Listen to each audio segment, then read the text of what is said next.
So good morning. The Eaton fire, current estimated acreage, 13,956 acres with 3% containment. We still have 4,000 to 5,000 structures that may be damaged or destroyed. Once we do our damage inspection reports, we'll get a more accurate number for you. We currently have 1,527 firefighting personnel remaining assigned to this incident. The LA County Fire Department is in unified command with the U.S. Forest Service, the LA County Sheriffs, along with the Pasadena, Arcadia, Sierra Madre Fire Departments, and the Pasadena Police Department. Yesterday afternoon, the fire in Eaton Canyon did make a push towards historic Mount Wilson. This observatory is okay thanks to the efforts of the firefighters and observatory staff, and no buildings have been destroyed at Mount Wilson. A firefighter did suffer a significant fall injury yesterday at the Eaton fire. He remains hospitalized. He's resting comfortably, and he's in stable condition and expected to make a full recovery. The cause of the fire remains unknown, and we will advise the media once we get the cause determined. We are appreciative to our many mutual aid partners from out of state for providing assistance to Los Angeles County in our time of need. Thanks to the increased number of resources assigned, the region is in a much better posture than we were earlier this week. And I have been advised that mutual aid resources from Canada are arriving now.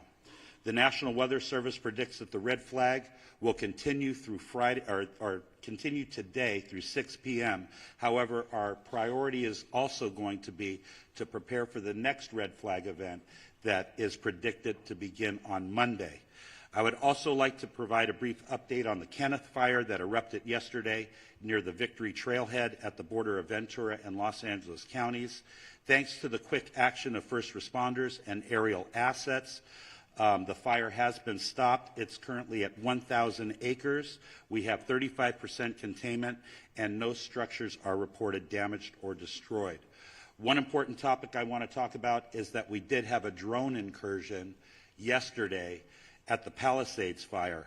Unknown exactly what time this small drone hit the wing of our CL-415 Super Scooper aircraft that we currently have on contract from the province of Quebec. The pilots were unaware that they hit the drone. It wasn't until they landed at Van Nuys Airport that the maintenance staff noticed that there was a fist-sized hole in the leading edge of the wing inboard of the landing light. That Super Scooper will be prioritized for repair 24/7. It should be flying Monday. We only have 2 of them. Everyone should know, all of your viewers, flying a drone in the fire traffic area is not only dangerous, but it's illegal. We do have our federal partners behind the scenes are going to be implementing procedures to be able to follow drones in our 2 large fire areas, and they will be able to identify who the operator of that drone is. The most important thing to know is that if you fly a drone at one of these brush fires, all aerial operations will be shut down. And we certainly don't want to have that happen. Before I close, I would like to thank Supervisor Barger and Horvath for their unwavering support and leadership. I would also like to acknowledge the tireless efforts of first responders who continue to place themselves in harm's way to protect our residents and property. Thank you. I would now like to bring up Fire Chief Kristen Crowley of the Los Angeles City Fire Department. Thank you, Chief Maroney. So I'll just be providing a brief update of the overnight operations of our fires. So Palisades fires. This fire was currently tracked at 20,438 acres with 3,073 personnel assigned. Crews worked very hard overnight, strengthening our containment lines and addressing multiple spot fires in and around the Topanga Canyon area. Resources responded to the area included our air assets to aid in the containment efforts.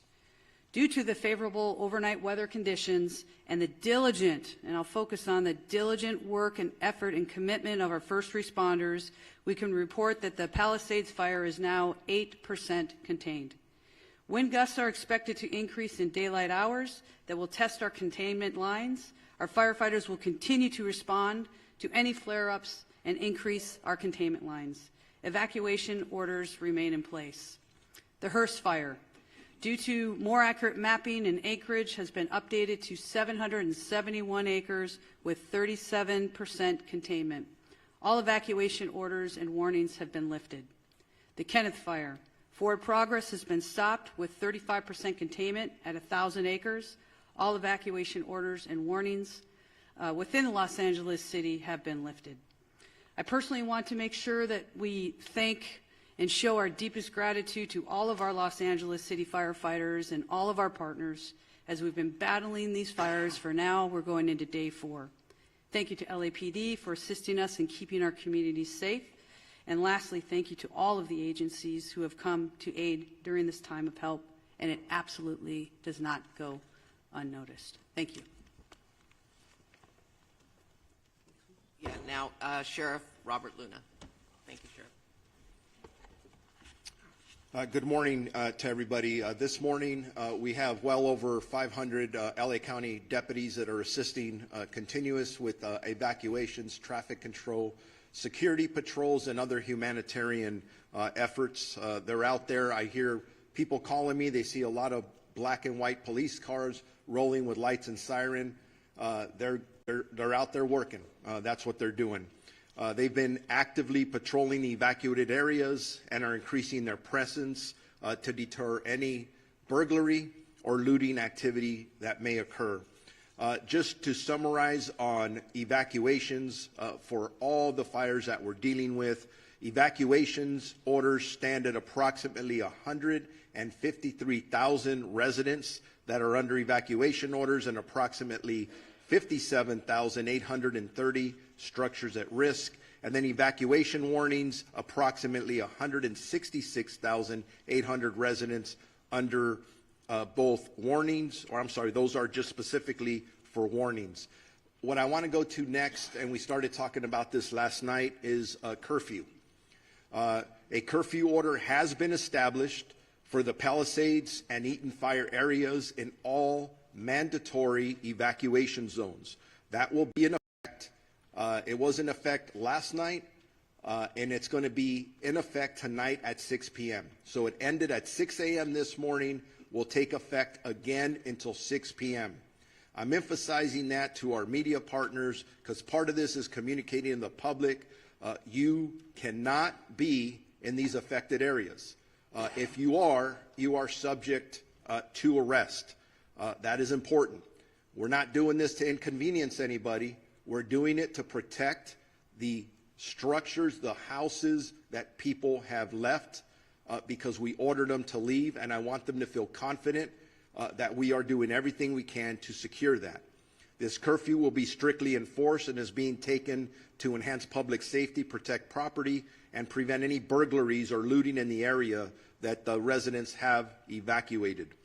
The only people that will be allowed in these areas are disaster workers, okay? I just want to make that clear because we have other people trying to get in there.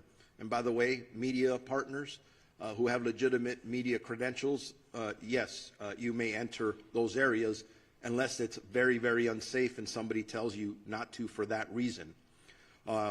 Again, just specifically, anyone found in violation of this curfew will be subject to arrest for a misdemeanor offense under LA County Code Section 2.68320, and conviction may result in a fine up to $1,000 or jail time.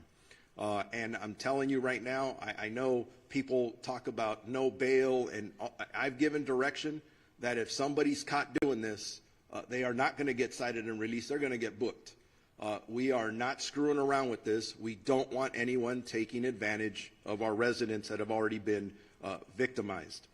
The National Guard deployment. As many of you are aware, we asked for the National Guard. I'm very thankful to Governor Newsroom and the State Office of Emergency Services that fulfilled that request. As of last night, we've had National Guardsmen assisting us. They arrived last night and deployed to the Eaton fire area, and were assisting with road closures and critical infrastructure protection. As additional guard personnel arrive, and they will be in the next 12 to 24 hours, the Sheriff's Department will strategically coordinate their deployment with other partners such as the Los Angeles Police Department, Pasadena Police Department, Santa Monica Police Department, Azusa, and Arcadia. Those are the requests we have now. That may grow. We'll adjust as time goes on. I want to make sure that if anybody needs updated information on either evacuation orders or warnings or road closures, they go to lacounty.gov/emergency. And with that, I am going to be introducing Assistant Chief Dominic Choi from the Los Angeles Police Department. All right. Good morning. On behalf of the Los Angeles Police Department, I just want to extend our deepest sympathies to all those affected by our fires, and that includes many of our own LAPD officers who've lost homes and property in this fire, and they continue to serve these communities, and I appreciate all their work. I have a number of important updates for all of you today, and I'm going to start by an arrest that was made late yesterday afternoon. So yesterday afternoon, the Kenneth fire started at the border of West Hills in the city of Los Angeles and Ventura County. At 4:32 p.m., we received a 911 call that a suspect was attempting to light a fire in the community of Woodland Hills and was being detained by residents. Officers from LAPD's Topanga area responded and took that suspect into custody.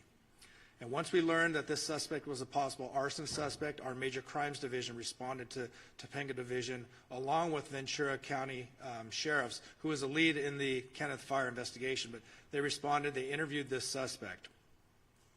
After the interview and additional investigative steps, looking at some additional evidence that was present, they made the determination that there was not enough probable cause to arrest this person on arson or suspicion of arson, and therefore this person was arrested on a felony probation violation.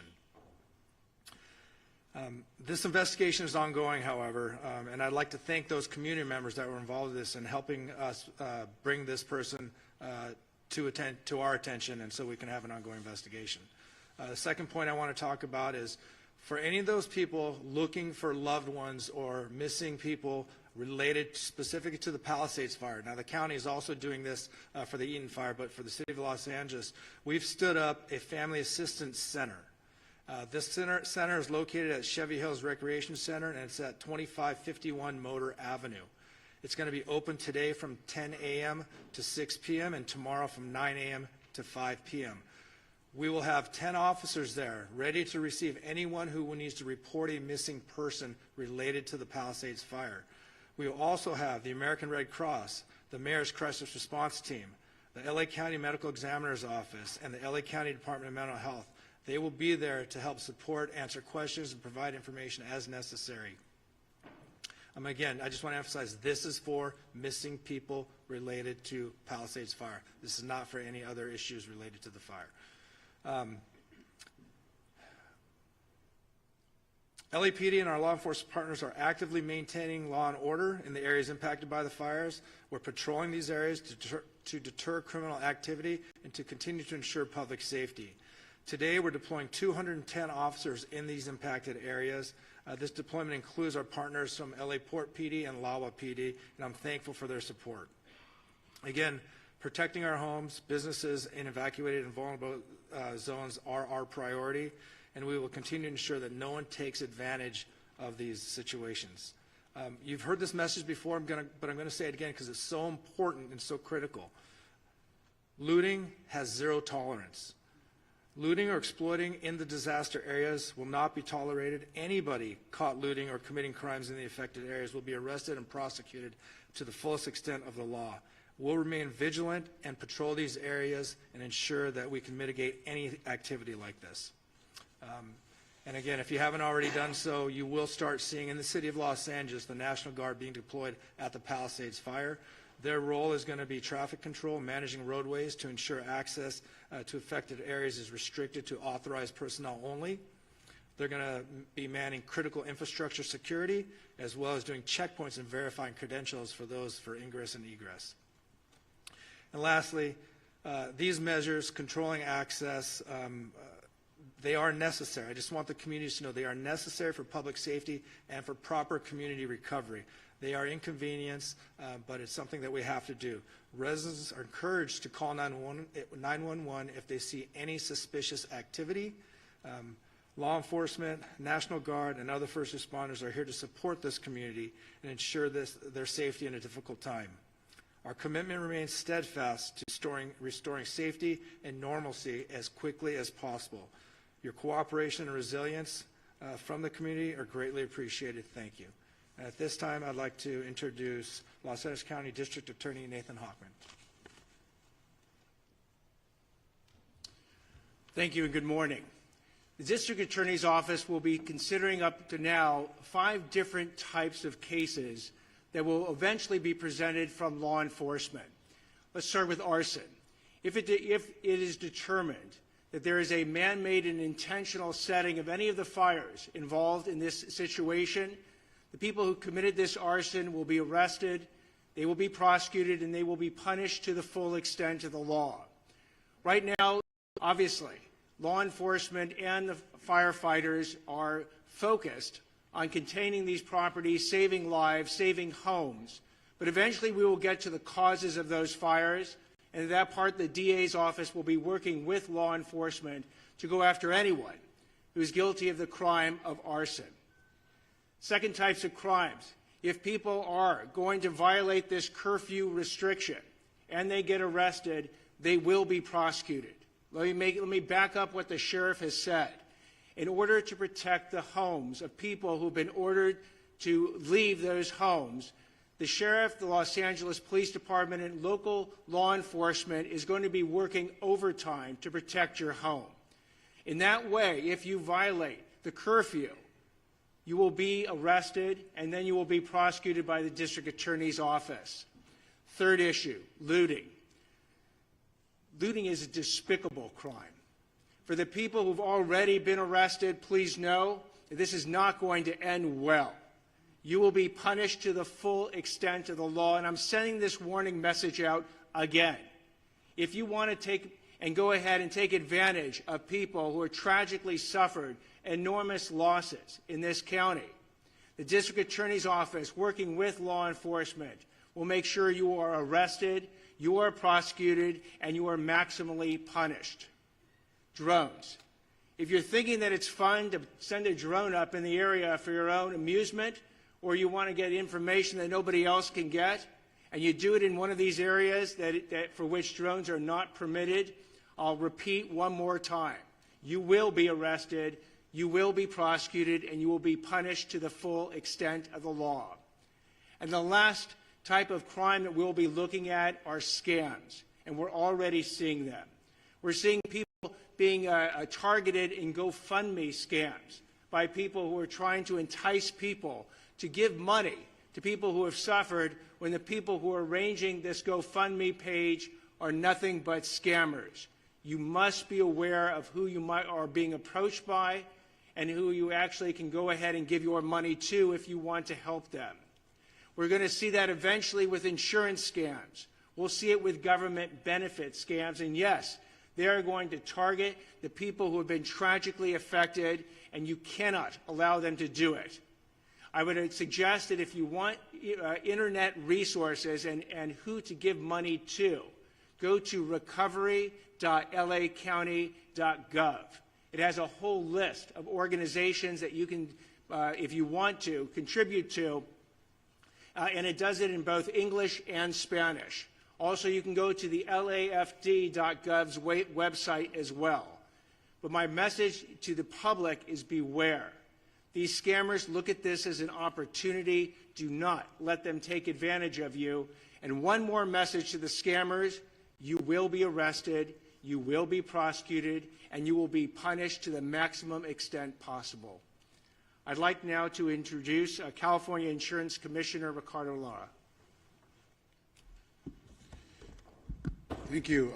Before I begin, I want to publicly thank the insurance commissioners from across the nation and the international insurance supervisors who have offered assistance and support during this difficult time. My heart goes out to my fellow Angelinos and to the firefighters currently battling these blazes. Let me be clear, my top priority is to protect all affected people during this crisis and assist in their insurance recovery. My primary concern at this very moment is to ensure that wildfire survivors receive the insurance benefits to which they are entitled to as soon as possible. I understand that this may be new and the extent of the calamity here in Southern California, and compounded by the insurance and financial stresses that these wildfires have caused. However, at the Department of Insurance, we have been confronting wildfires and other natural disasters throughout our entire state for a very long time, making us, unfortunately, response experts. Now is the time for you to focus on your family and on your health. The last thing you should be worrying about is your insurance. Here's what I've done to protect our wildfire victims to date. I am using my moratorium power to stop all non-renewals and cancellations. Last night, I issued a bulletin to protect homeowners affected by the Palisades and Eaton fires from non-renewals and cancellations by your insurance companies for 1 year, under a moratorium law that I wrote while I was serving in the state Senate. This covers you even if your home wasn't destroyed or damaged in the wildfire. You can visit insurance.ca.gov to look up your zip code if you are near these wildfires and obtain that protection. I'm also calling on insurance companies to suspend any pending non-renewals and cancellations that homeowners received before these fires started. This means that if you've received a non-renewal from your homeowner's insurance between October 9th and January 7th, essentially 90 days, your insurance company should do the right thing and retain you as a valued policyholder. I call upon all property insurance companies to pause these non-renewals and cancellations and provide essential stability for our communities, allowing consumers to focus on what's important at the moment, their safety and recovery. In my notice, I also urged insurers to extend the payment grace period beyond the existing 60 days for policyholders in areas directly affected by the wildfires, enabling Angelenos to pay their home insurance premiums amidst the challenges that they are currently facing. And if your policy was not renewed, or if you don't have coverage, please call us at 1-800-927-4357. We can help you find additional solutions. I have also directed my department's enforcement team to protect Angelenos from fraudsters targeting wildfire survivors and to assist with the ongoing evacuation efforts. My department has moved quickly to host an insurance support workshop on January 18th and 19th at Santa Monica College, followed by another event the following weekend at Pasadena City College. We will have experts from our staff and representatives from insurance companies available so homeowners can obtain answers and take the action they need in one convenient location. Again, call us at 1-800-927-4357 to schedule a one-on-one appointment with our experts. Related to health, I've issued an additional notice to all California health insurers directing them to submit emergency plans to my department. These plans must detail how they're going to ensure that consumers can continue to access essential medical care and obtain their medications in the wake of these disasters. I've been in constant communication with our county leaders, governor, the legislative leaders, and our congressional delegation to identify best ways to expedite our recovery, reduce wildfire risk, and build a more climate resilient state and communities. Making homes and communities safer from wildfires needs to be a top priority for our state. Looking forward, I'm going to ask the governor and the state legislature to support also to provide consumers with home hardening grants. We need to put money in people's hands. This measure is critical to protecting homes and improving long-term resilience against wildfire risk. We are also going to be introducing legislation to include businesses in our moratorium law. Businesses are an important consumer of insurance and the financial backbone of many communities, and they also need this vital protection. Newly enacted insurance reforms are now in effect to make insurance rates more stable and predictable. My sustainable insurance strategy mandates that insurance companies expand and maintain coverage in high wildfire areas if they are going to use forward-looking catastrophic models and incorporate the reinsurance cost in the rate making, which my department just finalized in December. Why is this important for our residents? It ensures that Californians in wildfire-prone areas retain access to insurance and brings competition back into the market and ultimately lowering the cost. Without these measures, insurance companies may continue non-renewals, leaving communities at greater risk of underinsurance and total loss of coverage. Even with these devastating wildfires, I want to be clear, I am confident that these reforms will keep us on track to modernizing our insurance market, encourage insurers to return and expand in California, and protect the solvency of our market. We remain the largest insurance market in the nation, fourth in the world. Our goal is to ensure they remain financially solvent and can honor the claim that will stabilize our insurance market in the long run. Now, let me just quickly address issues surrounding the insurer of last resort, which we call the FAIR Plan. It has become clear that reforms are necessary as the coverage maximums have not changed in 30 years. I recognize that for some Californians, the coverage limits, even the ones that we've already implemented, are still very low. Under my strategy, we have also ensured the creation of a stronger, more sustainable FAIR Plan with the long-term financial strategy to withstand the challenging fires we are experiencing today. Let me be clear, once the fires are brought under control, we will get data directly from the insurance industry and the FAIR Plan about claims filed, as we have on all the other fires that may or may not happen. We are focused on maintaining the FAIR Plan's financial health while getting people back to the regular market where they belong. In closing, our actions are focused on ensuring that the insurance companies meet their commitments to the consumers, that Californians are protected, not just in this crisis, but beyond. We are here to help. Please call us. We speak multiple languages in whatever language you feel comfortable. Insurance can be complicated. We are here to help you decipher your policy and help you understand what your rights are as consumers. Please call us at 1-800-927-4357, or you can use our live chat feature on our website at insurance.ca.gov. Together, we will get through this, I can assure you, and thank you. LA County Assessor Jeff Prang.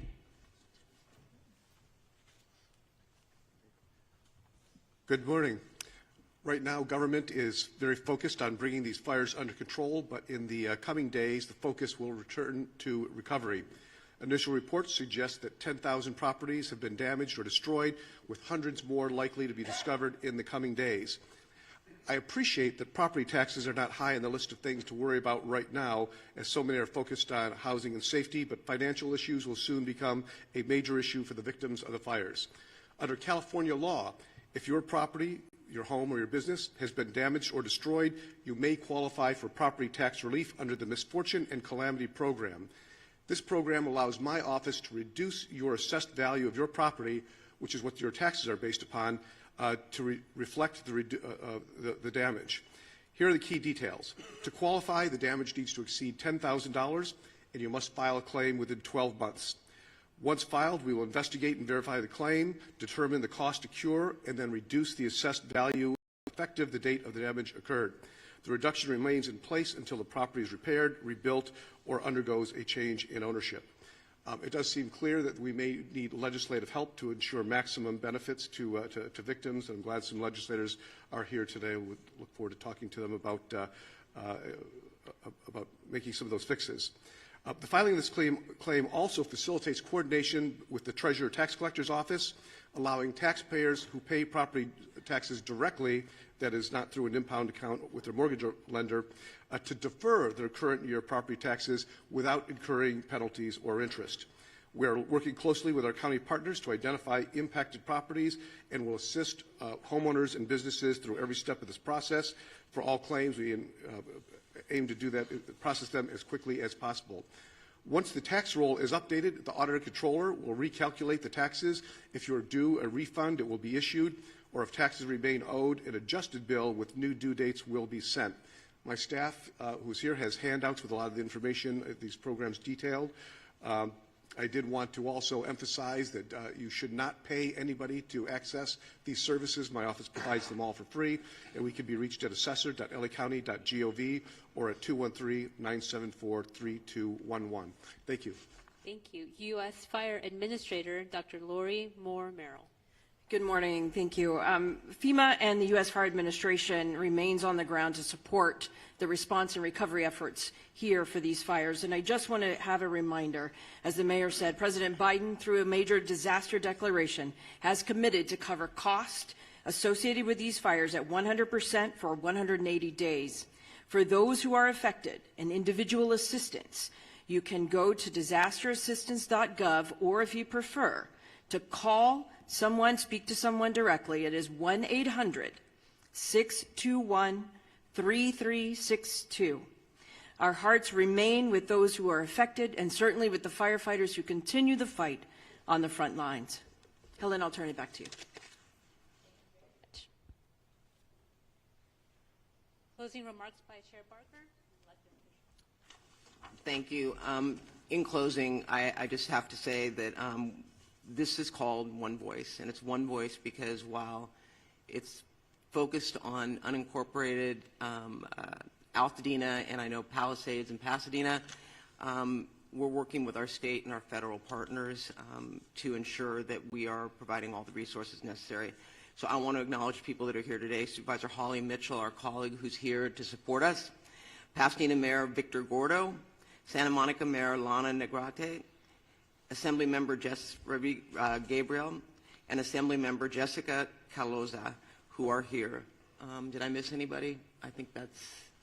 So, again, I want to thank you all. And with that, we're going to take maybe one question because I know we've got to run out to Altadena, but go ahead. Okay, why don't we go? Can we just, Supervisor, I'm so sorry. We'll just get a couple over here. 2 or 3.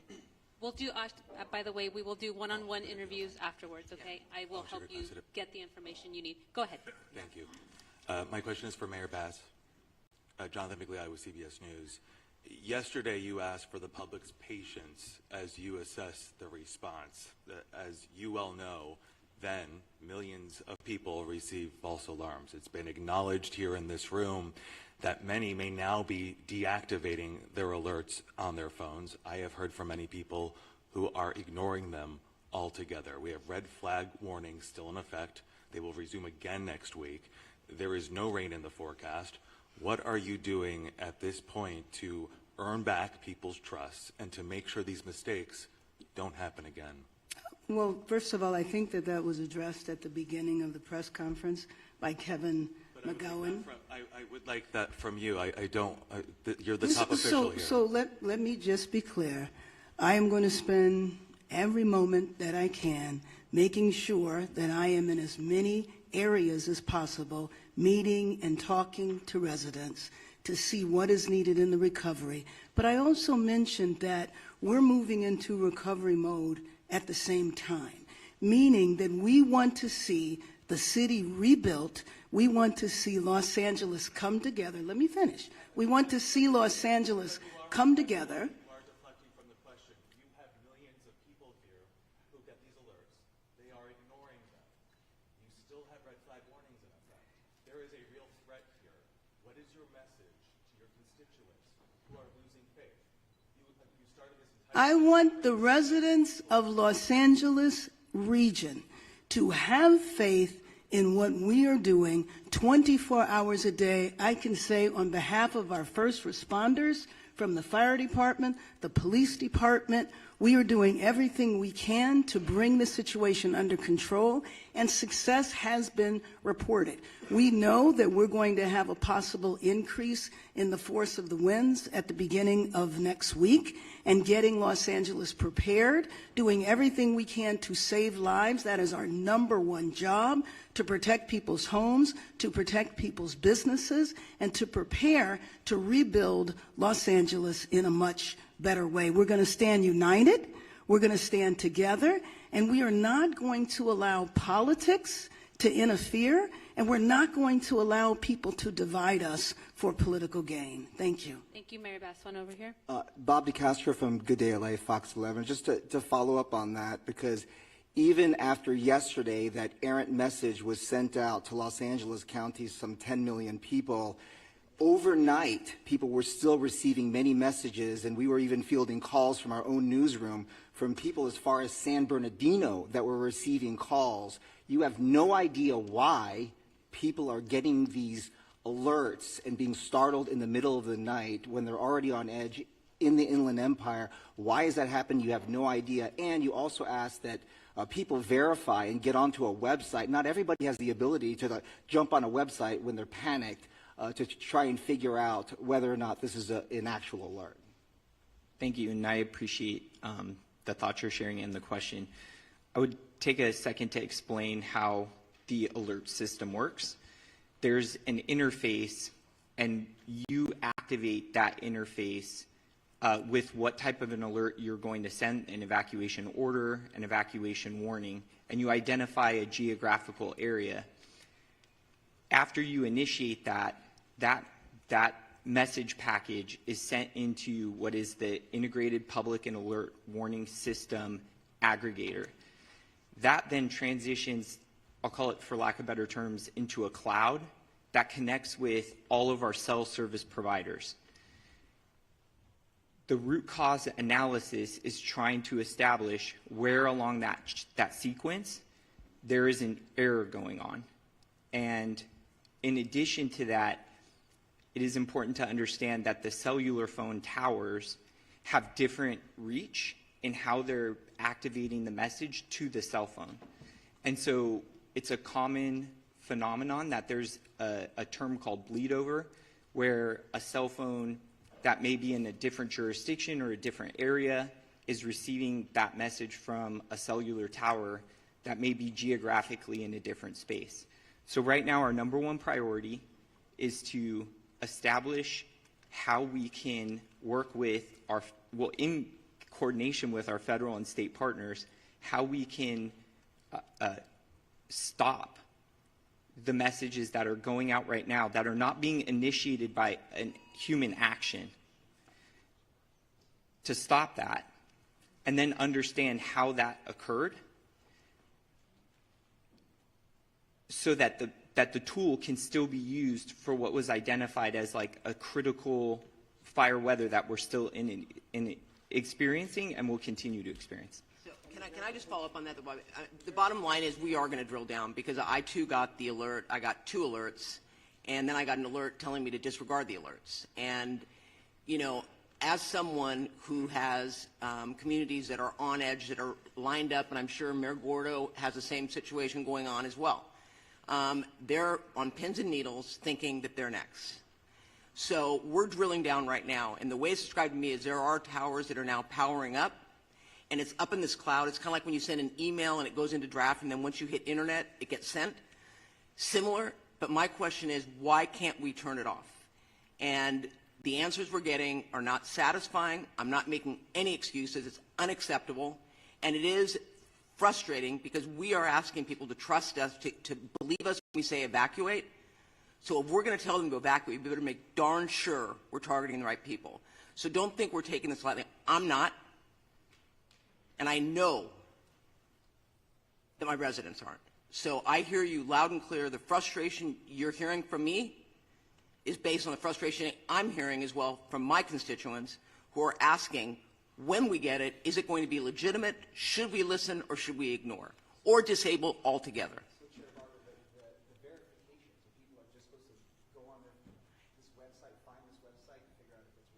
I think that's absolutely ridiculous, and I told Kevin McGowan that. To tell people to go on a website when they may not have access to an internet is absolutely absurd, and that is, quite frankly, not something that I am recommending. Obviously, for those who want to find out where the evacuation centers are, or I mean the evacuation locations are, they can go on there, and it is an accurate map. But I'm not going to tell people, if you get the alert, go on and check. I mean, I think that we need to fix this problem so that, in fact, when an alert goes out, it is a legitimate alert that people can listen to.